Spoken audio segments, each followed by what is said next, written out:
पे मौजूद हूँ और मेरे साथ NRS की इंचार्ज मोहम्मद विशाल से मौजूद हैं, जो कि आज यहाँ अपने चेकिंग का जो सिलसिला है वो गाड़ियों के मुताबिक बता रहे हैं। तो सर जी, ये आपने आज जो यहाँ ये एक सिलसिला जारी किया है मुहिम का, ये इस मुहिम के हवाले से आप क्या बताएँगे? थोड़ा सा बताएँगे। औज़ुबिल्लाहि मिनश्शैतानिर्रजीम, बिस्मिल्लाहिर्रहमानिर्रहीम। सबसे पहले तो आपका बहुत शुक्रिया जो आपने हमें जो है ना मौका दिया है।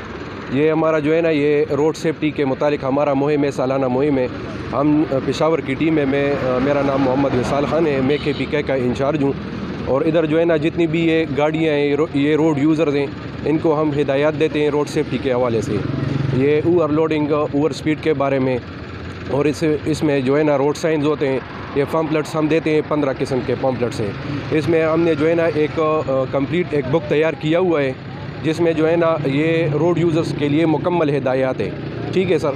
और इनके बाद जो है ना हम एक रिफ्लेक्टर लगाते हैं जो section 151A motor vehicle rules 1969 उसके तहत हम एक रिफ्लेक्टर लगाते हैं, जिसको हम बोलते हैं safe side shining reflector.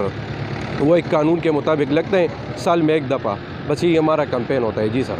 Sir जी, इन पे आपके कोई जुर्माने वगैरह भी हैं? नहीं, जुर्माने नहीं होते। इसका हम जो है ना सालाना 100 रुपये लेते हैं, वो भी वॉलंटियर बेस पे लेते हैं। जो गाड़ी के पास ना हो उसको हम जो है ना फ्री में वो पम्पलेट्स, वो बुक, वो स्टिकर फिर हम फ्री में लगाते हैं। और जिसके पास वो है ना 50 रुपये, वो 50 भी देते हैं, तो उसका बाकायदा रसीद हम लेते हैं। जी सर। ये मुहिम कितने अर्से तक जारी रहेगी? ये तकरीबन हमारा इधर जो है ना 1 महीने तक चलेगा। जी ये खान में? जी सर। अच्छा जी। और कोई ऐसी बात हो जो ड्राइवर हज़रात को या गाड़ी को बता दें? बस वो ड्राइवर तो हमारे जो है ना इस कैंपेन से बहुत मुतमईन है। वो हमें जो है ना वेलकम भी करते हैं कि भाई आपकी जो है ना ये काम बहुत अच्छे से कर रहे हैं। और इसके साथ साथ जो है ना हम अभी जो है ना ये कोरोना की वबा चल रही है, उसके ख़िलाफ़ हम हर गाड़ी को जो है ना एक मास्क भी दे रहे हैं। और कोरोना के ख़िलाफ़ जो है ना वो पम्पलेट्स हमने बनाए हुए हैं, वो भी दे रहे हैं, साथ फ्री वो दे रहे हैं। जी। आपके साथ कोई है और इसका नहीं सर, मैं जो है ना इधर का फील्ड इंचार्ज हूँ और ये जो है ना हमारे साथ ये वर्कर्स है। जी ठीक है। जी सर।